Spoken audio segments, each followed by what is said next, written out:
In Microsoft PowerPoint, you can control when an animation effect starts and the speed at which it happens.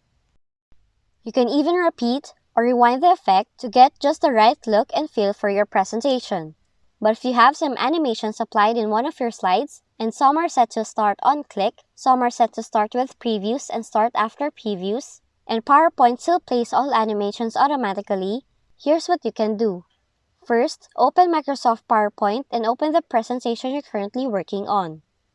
And for example, we have here different objects, and we will add the animations to it by switching on the Animations tab, select the object or objects, and add an animation.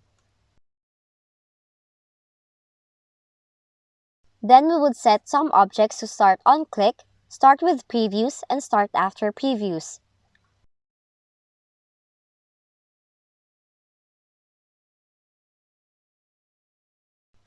And to make sure that the animations you have added will play based on the animation timing you chose, click on the Slideshow tab and ensure that the Use Timings checkbox in the Setup tab is ticked or have a check mark on it.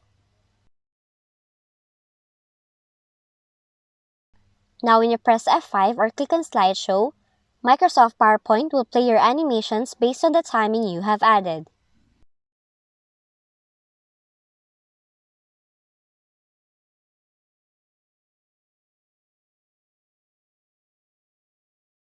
If you found this video helpful, kindly like and subscribe.